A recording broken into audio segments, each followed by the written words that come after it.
بسم اللہ الرحمن الرحیم۔ السلام علیکم، خوش آمدید کرتے ہیں ہم آپ کا اس چینل میں۔ قدیم زمانے کی بات ہے کہ ایک بادشاہ جس کی 5 بیویاں تھیں، لیکن اس میں سے یہ خرابی تھی کہ وہ کبھی بھی اپنی 5 بیویوں میں برابر کا انصاف نہیں کرتا تھا، بلکہ اپنی سب سے پسندیدہ بیوی جس کی عمر کافی کم تھی اور وہ دیکھنے میں بے حد حسین تھی، وہ اس کے ساتھ زیادہ وقت گزارنا پسند کرتا تھا،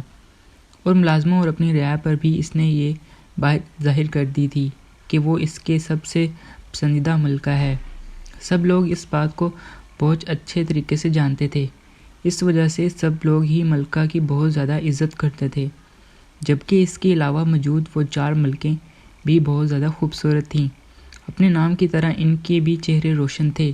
لیکن اس کے باوجود بھی بادشاہ اپنی سب سے چھوٹی بیوی کے پاس زیادہ تر رہنا پسند کرتا تھا۔ لیکن یہ چیز ان کی 4 ملکوں کو بے حد بری لگتی تھی، کیونکہ بادشاہ میں یہ غلط عادت تھی کہ وہ 5ویں کو برابر کا وقت نہیں دیتا۔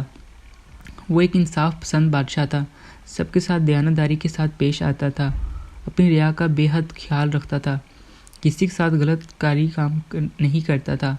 کسی کو دھوکہ بھی نہیں دیتا تھا، جو شخص حق پر ہوتا اس کے ساتھ ہر حال میں دیتا،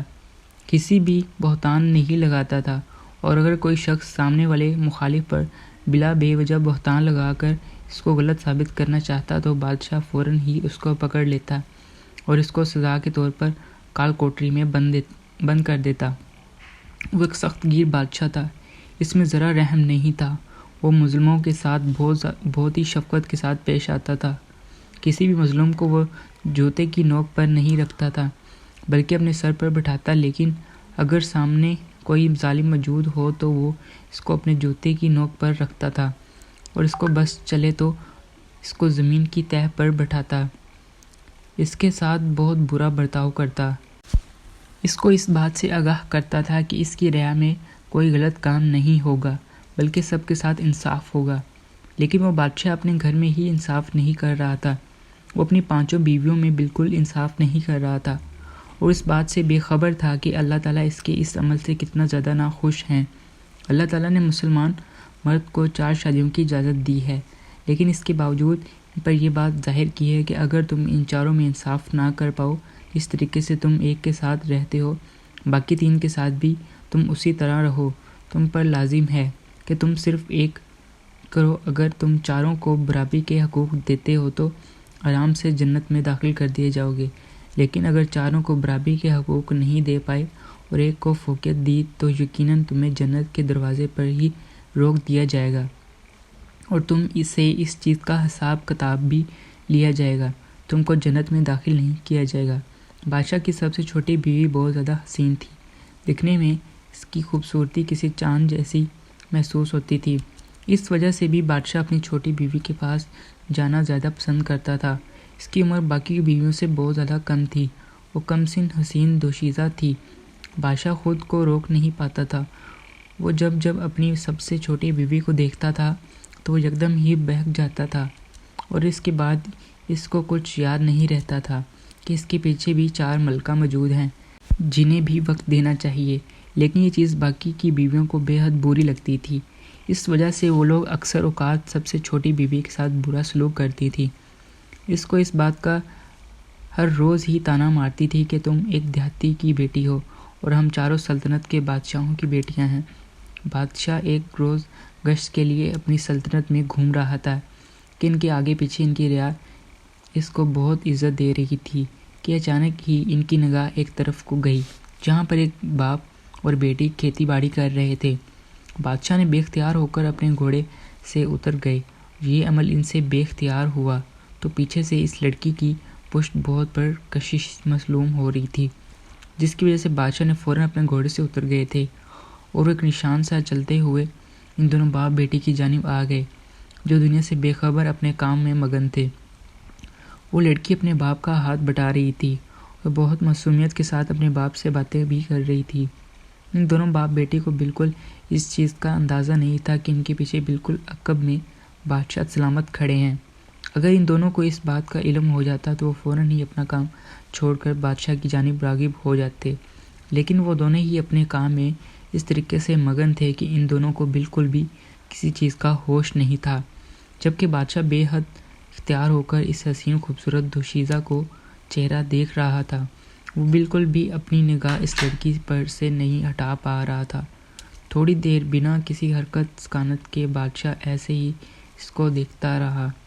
اور چند لمحے بعد وہ بنا کوئی بات کیے لوٹ گئے تھے، اور بنا کسی کو خبر کیے اگلے روز ہی وزیر کے ہاتھوں اس لڑکی کو شادی کا پیغام بھیج دیا۔ یہ بات سن کر اس لڑکی کا باپ بہت بے چین ہوا۔ اسے سمجھ نہیں آ رہا تھا کہ اس کی خوش قسمتی ہے یا بد قسمتی کہ ان کی بیٹی کو ملکہ بنایا جا رہا ہے، لیکن وہ اتنا اختیار نہیں رکھتے تھے کہ وہ ایک سلطنت کے بادشاہ کے آئے ہوئے رشتے کو ٹھکراتے۔ اس وجہ سے انہوں نے نگاہیں جھکا کر اپنی بیٹی کا ہاتھ بادشاہ کے ہاتھ میں تھما دیا۔ بادشاہ نے اپنی یہ 5ویں شادی بھی بہت دھوم دھام سے کی تھی، اور اس کی یہ شادی باقیوں کی نسبت بہت بڑے پیمانے پر کی گئی تھی۔ بادشاہ نے جب اس لڑکی سے شادی کی تو اس کو بہت عزت دی، یہی چیز باقی بیویوں کو پسند نہ آئی، اور وہ کم سن حسین دوشیزہ بہت دھیمے مزاج کی مالک تھی۔ یہی بات بادشاہ کو بہت زیادہ خود کی طرف مائل کر رہی تھی۔ اس وجہ سے بھی بادشاہ اپنی چاروں بیویوں کی طرف اب دیکھنا بھی گوارا نہیں کرتا تھا، بس اپنی اس چھوٹی بیوی کے ساتھ ہی وقت گزارتا رہتا۔ لیکن بادشاہ کو اس بات کا اندازہ نہیں تھا کہ اس کی معصوم بیوی کے خلاف کیا سازش رچی جا رہی ہے۔ ایک روز جب وہ اپنی بیوی میں مگن تھا تو اس کی چاروں بیویاں بیٹھ کر یہ منصوبہ بنا رہی تھیں کہ کسی بھی طریقے سے بادشاہ کی نظروں میں اس کی چھوٹی بیوی کو گرا دیں گے۔ وہ لوگ یہ کرتے ہوئے بالکل بھول چکی تھی کہ اوپر بیٹھی ایک اللہ کی ذات بھی ہے جو یہ سب تماشا دیکھ رہی ہے۔ وہ ملکائیں تھیں، لیکن وہ اپنے آپ کو ایک عام عورت سمجھ رہی تھی، جس کی وجہ سے انہوں نے بنا کچھ سوچے سمجھے بادشاہ کی سب سے چھوٹی بیوی کے خلاف سازش کرنا شروع کر دی۔ بادشاہ پہلے اپنے آپ کام و آرام سے نپٹا کر اپنی بیویوں کے پاس جاتا تھا، لیکن جب سے اس نے اپنی من پسند بیوی سے شادی کی تھی، اس کے بعد سے وہ جلد از جلد اپنے کاموں کو مکمل کرتا تھا اور فوراً ہی اپنی بیوی کے پاس چلا جاتا تھا۔ اس بار بھی اس نے وزیر کے ہمراہ سارے کام مکمل کر لیے تھے، اور اب وہ آرام سے اپنی بیوی کے پاس چلا گیا تھا۔ لیکن جب وہ اپنے کمرے کے اندر داخل ہوا اور اس نے کمرے میں موجود اپنی بیوی کے ساتھ لیٹے ہوئے ایک 20 سال کے نوجوان مرد کو دیکھا تو اس کے اوزان خطا ہو گئے۔ بادشاہ کو ایسے محسوس ہوتا جیسے اس کے سر پر گھر کی چھت گر گئی ہو۔ اسے یقین نہیں آ رہا تھا اس کی معصوم پارسا بیوی یہ کام کرتی پھرتی ہے، جبکہ سب سے چھوٹی ملکہ کو بالکل بھی ہوش نہیں تھا۔ وہ ایک طرف گردن لڑکھڑائے ہوئے پڑی تھی، جبکہ بادشاہ کو اپنی رگیں پھولتی ہوئی محسوس ہو رہی تھیں۔ بادشاہ کی موجودگی کو محسوس کر کے وہ لڑکا جو آرام دہ طریقے سے بادشاہ کے بستر پر لیٹا ہوا تھا یکدم سے اپنی جگہ سے کھڑا ہوا اور بھاگنے والے انداز میں کھڑکی کی جانب بڑھا۔ بادشاہ نے اس کو پکڑتے ہوئے اس سے پہلے ہی وہ بھاگ کر محل کے کھڑکی سے نکل گیا۔ انہوں نے فوراً ہی اپنے سپاہیوں کو اشارہ کیا، لیکن کوئی بھی اس چھلاوے کو پکڑ نہیں پایا اور وہ فوراً ہی محل کے باہر ہو گیا۔ جبکہ بادشاہ نے گردن گھما کر اپنی سب سے پسندیدہ بیوی کو جب دیکھا تو وہ موندی آنکھوں کھول کر بادشاہ کی جانب حیران آنکھوں سے دیکھ رہی تھی، جبکہ بادشاہ کو اپنی رگیں پھولتی ہوئی محسوس ہو رہی تھیں۔ وہ غصے کے عالم میں اپنی بیوی کی جانب بڑھے اور اس کو بالوں سے پکڑ کر کھڑا کیا اور ایک زنانے دار تھپڑ منہ پر رسید کر دیا، جبکہ ملکہ بالکل بھی اس حملے کے لیے تیار نہیں تھی۔ اس وجہ سے وہ بے اختیار زمین پر دھوس ہو گئی تھی۔ انہیں سمجھ نہیں آ رہا تھا کہ بادشاہ اس کے ساتھ یہ عمل کیوں کر رہے ہیں۔ بادشاہ ایک بار پھر ان کو مارنے کے لیے بڑھتے، جبکہ انہوں نے اپنی بڑھائی ہوئی آنکھوں سے ان کی جانب دیکھتے ہوئے سوال کیا کہ بادشاہ سلامت، ہماری خطا تو بتائیں کہ آخر ہم سے کیا غلطی سازش ہوئی ہے جس کی بنا پر آپ ہم پر ہاتھ اٹھا رہے ہیں۔ جبکہ بادشاہ کچھ کہنے کے بجائے ایک بار ان پر حاوی ہو گئے اور ان کے چہرے پر زنانے دار تھپڑ رسید کر دیا، جبکہ اس پر تھپڑ تاپ لاتے ہوئے وہ یکدم ہی بے ہوش ہو گئی، اور جب انہیں ہوش آیا تو وہ اپنے باپ کے گھر میں موجود تھی۔ وہ اٹھنے کے بعد بھی بہت زیادہ روئی، کیونکہ ان سے کوئی صفائی نہیں مانگی گئی تھی، بلکہ ان کو سزا کے طور پر محل سے نکال دیا گیا۔ اور جب یہ خبر باقی ملکاؤں کو معلوم ہوئی تو بے انتہا خوش ہوئیں۔ انہوں نے جشن کی تیاری کی، لیکن وہ یہ نہیں جانتی تھی کہ یہ سارا بادشاہ پر افشاں ہوگا۔ ان لوگوں کے لیے یہ کیا قیامت نازل ہونے والی ہے۔ وقت اپنی رفتار سے گزرتا جا رہا تھا۔ ملکہ کے دوبارہ آ کر کسی کو شکایت نہیں کی تھی۔ بادشاہ نے بھی اس بارے میں کسی کی کوئی بات نہیں بتائی، بلکہ وہ بہت زیادہ خاموش رہنے لگے تھے، اور جو کبھی کبھار اپنی ان 4 بیویوں میں سے کسی کو ایک پاس چلا جاتے تھے، اس نے اپنے آپ کو بالکل اکیلا محدود کر لیا تھا۔ باقی کی ملکہ ان کے پاس جانے کی کوشش کرتی تھی، لیکن وہ فوراً ہی انہیں جھڑک دیتے تھے اور کسی کو بھی منہ نہیں لگاتے تھے، کیونکہ انہیں اپنی سب سے چھوٹی ملکہ سے بے انتہا محبت تھی۔ وہ ان سے بہت زیادہ پیار کرتے تھے، اس وجہ سے ان کا ذہن ان کو اجازت ہی نہیں دیتا تھا کہ کسی اور کو ان کے پاس آنے دیا جائے۔ انہیں عورت ذات پر بالکل بھی یقین نہیں رہا تھا۔ انہوں نے تصور بھی نہیں کیا تھا کہ ان کی سب سے معصوم بیوی ان کے ساتھ اتنا بڑا دھوکہ دے گی، لیکن وہ نہیں جانتے تھے کہ اس دھوکے کے پیچھے ان کا کوئی ہاتھ نہیں ہے، بلکہ ان کی سازش کے طور پر پھنسایا گیا ہے۔ وقت گزرتا جا رہا تھا، اس واقعے کو 2 سال ہو گئے تھے، لیکن بادشاہ ابھی تک اپنی اس کیفیت سے باہر نہیں نکل پایا تھا۔ باقی کی ملکہ جو کبھی کبھار اپنے شوہر کا پیار حاصل کر لیتی تھی، اب بالکل اس سے محروم ہو گئی تھی۔ بادشاہ کو ان سب چیزوں کا علم تھا، لیکن وہ بالکل بھی اپنی باقی کی ملکاؤں کے بارے میں بھی نہیں سوچتے تھے۔ وہ بس اپنی چھوٹی بیوی کو یادوں میں ہی گم رہتے تھے۔ لیکن ان سب چیزوں کے باوجود بھی انہوں نے اپنی سب سے چھوٹی بیوی پر نظر رکھی ہوئی تھی کہ وہ کہاں جاتی ہے، کس سے ملتی ہے اور کیا کرتی ہے، اور ان 2 سالوں میں جو خبر ان کو خبری نے ان تک پہنچا رہی تھی وہ یہی تھی کہ سب سے چھوٹی ملکہ بالکل بھی کہیں نہیں جاتی ہے، بلکہ اپنے باپ کے گھر میں ہی رہتی ہے، اپنے باپ کا ہاتھ بٹاتی ہے،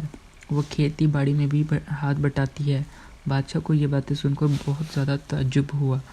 جب ان کو کی غیر موجودگی میں ان کے محل کے اندر یہ کام کر سکتی ہے، تو پھر جب بادشاہ نے اپنی زندگی سے انہیں دور کر دیا تھا تو پھر وہ کھلے عام کیوں نہیں کر رہی تھی؟ وہ اکثر اوقات اس بات کو سوچتے تھے اور بہت زیادہ پریشان بھی ہو جاتے تھے۔ ان کو یکدم بے چینی ہونا شروع ہو جاتی تھی۔ ان کے دماغ میں یہ بات اکثر آتی تھی کہ کہیں ان کی بیوی کے خلاف کوئی سازش تو نہیں رچی گئی، لیکن ان کے دماغ میں وہ شخص اور وجہ نہیں آ رہی تھی کہ جس کی بنا پر ان کو معصوم بیوی کے خلاف سازش رچی جائے گی، کیونکہ وہ سب کے ساتھ ہی بہت پیار اور عقیدت کے ساتھ پیش آتی تھی۔ ایک روز بادشاہ کو جنگل کی جانب شکار پر جانے کا دل ہوا۔ اب وہ زیادہ تر ویسے ہی انتہائی میں وقت گزارتے تھے، اس لیے وہ بنا کسی کی پرواہ کیے بغیر اپنے کچھ سپاہیوں کے ہمراہ جنگل کی جانب چلے گئے تھے، جبکہ انہوں نے وزیر کو حکم دے دیا تھا کہ ان کے پیچھے سے ان کی بیویوں کا خاص خیال رکھا جائے، ان پر نظر رکھی جائے اور ساتھ میں رعایا پر بھی نظر ثانی کرتے رہنا۔ بیویوں کے معاملے میں اب وہ بالکل بھی کسی پر بھروسہ نہیں کرتے تھے، کیونکہ ان کو جس پر بھی سب سے زیادہ مان اور بھروسہ تھا وہ اب ٹوٹ گیا تھا۔ اس وجہ سے وہ سب کو ایک ہی نظر سے اب دیکھتے تھے۔ وہ تقریباً جنگل سے شکار کے 4 دن بعد واپس آئے، اور جو خبر ان کے وزیر نے ان تک پہنچائی وہ ان کے احسان خطا کرنے کے لیے ہی کافی تھی۔ ان کے وزیر کی بات پر بالکل بھی یقین نہیں ہو رہا تھا، کیونکہ ایسا کیسے ہو سکتا تھا؟ ان کی باقی 4 ملکہ نے ان کے ساتھ اتنا بڑا دھوکہ کیسے کر سکتی تھی؟ وہ بار بار یہی بات وزیر سے بول رہے تھے کہ انہیں تمہیں غلط فہمی ہوئی ہے، ایسا ہو ہی نہیں سکتا، لیکن وزیر اپنی بات پر باضد تھا۔ اس نے اپنے کانوں سے ان 4 ملکاؤں کے منہ سے یہ سنا ہے کہ وہ لڑکا جس کی عمر 20 سال تھی، وہ آپ کے کمرے کے اندر آپ کی ملکہ کی بغل میں بے احتیاطی کے ساتھ لیٹا ہوا تھا۔ وہ کوئی اور نہیں بلکہ باقی ملکاؤں کی طرف سے بھیجا ہوا ایک چھلاوا تھا۔ وہ چاروں آپ کی سب سے زیادہ چھوٹی بیوی سے بے انتہا پریشان تھی اور ان سے جلتی تھی، کیونکہ جب سے وہ آپ کی زندگی میں آئی تھی آپ نے ناانصافی کرنا شروع کر دی تھی۔ اب سوائے اپنی سب سے چھوٹی ملکہ کی کسی کو بھی اہمیت نہیں دیتے تھے، اور یہ بات چاروں ملکہ برداشت نہیں کر پا رہی تھی۔ ان لوگوں نے ایک دوسرے کو تو قبول کر لیا تھا، لیکن وہ سب سے چھوٹی ملکہ کو بالکل بھی قبول نہیں کر پا رہے تھے۔ اس وجہ سے صرف اور صرف آپ تھے، کیونکہ آپ بنا ان چاروں کی پرواہ کیے بغیر سب سے چھوٹی ملکہ کو سب سے زیادہ وقت دیتے تھے، اور یہی بات ان کو آگ کی طرح لگ رہی تھی۔ اس وجہ سے ان لوگوں نے ایک منصوبہ تیار کیا اور آپ کی سب سے چھوٹی بیوی کو پھنسا دیا اور آپ نے جو منظر اپنی آنکھوں سے دیکھا تھا اس پر یقین کر لیا اور بنا ملکہ کی صفائی کے انہیں محل سے دربدر کر دیا۔ جبکہ یہ بات سن کر بادشاہ سلامت بالکل خاموش ہو گئے تھے، کیونکہ انہیں بالکل بھی وزیر کی باتوں پر یقین نہیں آ رہا تھا۔ وہ یہی سمجھتے تھے کہ ان کی چاروں ملکائیں ایسی ہو ہی نہیں سکتی، وہ جتنی لاکھ بری سے، لیکن وہ یہ قدم کسی طور پر بھی نہیں اٹھا سکتی۔ لیکن وہ بھی اپنی بیویوں کی سازش سے ناآشنا تھے۔ انہوں نے فوراً ہی وزیر کی بات کی اہمیت دیتے ہوئے چاروں ملکہ کو دربار میں حاضر کر لیا۔ وہ لوگ کافی پریشان حال بادشاہ کی جانب دیکھ رہی تھی، کیونکہ آج وہ لوگ ملکاؤں کی حیثیت سے نہیں بلکہ ایک مجرم کی حیثیت سے دربار میں کھڑی ہوئی تھی۔ بادشاہ سلامت نے سارے لحاظ بالائے طاق رکھ کے گرجتی ہوئی آواز میں ان سے سوالات دہرانے شروع کیے۔ تھوڑی دیر پہلے وزیر نے بتائے تھے، چاروں کے چہروں کے چہرے ایک الگ ہی پریشانی رقم تھی۔ وہ لوگ کتنی بھی سازش کر لیتی، کتنا بھی کسی کے ساتھ برا سلوک کر لیتی، لیکن ایک سلطنت کے بادشاہ کے ساتھ وہ کبھی بھی غداری نہیں کر سکتی تھی، ان کو یہ جھوٹ نہیں بول سکتی تھی۔ ان لوگوں کو سمجھ ہی نہیں آ رہا تھا کہ بات کو کس طریقے سے گول مول کیا جائے، لیکن سب سے بڑی ملکہ نے بادشاہ کو گھمانے کی بہت کوشش کی کہ وزیر جھوٹ بول رہا ہے، ہم لوگ ایسا کیوں کریں گے؟ چھوٹی ملکہ بھی ہماری بہنوں جیسی ہے، ہم نے اس کے ساتھ ایسے کوئی سلوک نہیں کیا۔ اور یہی چیزیں بادشاہ کو ٹھپنے پر مجبور کر چکی تھی کہ یقیناً دال میں کچھ کالا ہے، جس کی وجہ سے تمام ملکاؤں کے چہرے پر الگ ہی پریشانی واضح ہو رہی ہے۔ انہوں نے فوراً ہی پیچھے کھڑے ہوئے اپنے سپاہیوں کو حکم دیا اور ان چاروں کو بندی بنا لیا۔ چاروں ملکہ گھٹنوں کے بل ہاتھ پیچھے کو باندھے ہوئے سر جھکا کر بیٹھی ہوئی تھی،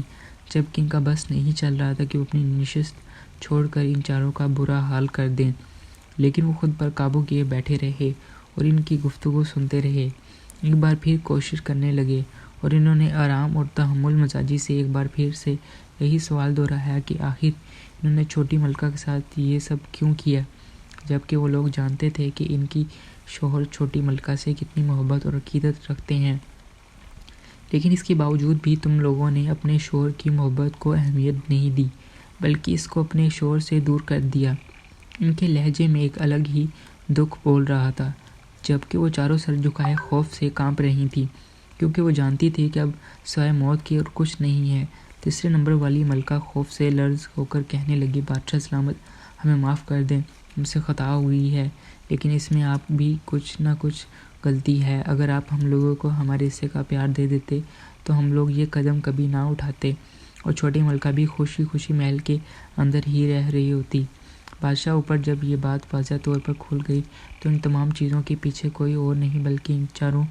بیویاں ہی شامل ہیں، تو انہوں نے فوراً ہی اپنی نشست چھوڑ کر سب کے سامنے یہ اعلان کر کیا کہ وہ اپنی زندگی سے ہمیشہ ہمیشہ کے لیے ان چاروں کو نکال رہے ہیں، اور اس غلطی کی بنا پر ان چاروں کو قید کی سزا سنا دی گئی تھی۔ جبکہ چاروں بہت زیادہ جھٹپٹا رہی تھیں، معافی طلب کر رہی تھیں، لیکن اس کے باوجود بھی بادشاہ نے ان پر ایک بھی نہ سنی، وہ تمام عرضیوں کو رد کر دیا اور فوراً ہی وزیر کو حکم دیا کہ گاجے باجے کے ساتھ ان سب سے چھوٹی ملکہ کو واپس محل کے اندر لے کر آئے۔ لیکن جو وزیر نے انہیں خبر دی وہ ان کو زندہ دفن کرنے کے لیے کافی تھی۔ وزیر کا کہنا تھا کہ بادشاہ سلامت، سب سے چھوٹی ملکہ ایک روز پہلے ہی یہاں سے دوسرے ملک چلی گئی ہے، وہ اپنے بابا کے ساتھ اب وہاں پر ہی زندگی گزارنا چاہتی ہے۔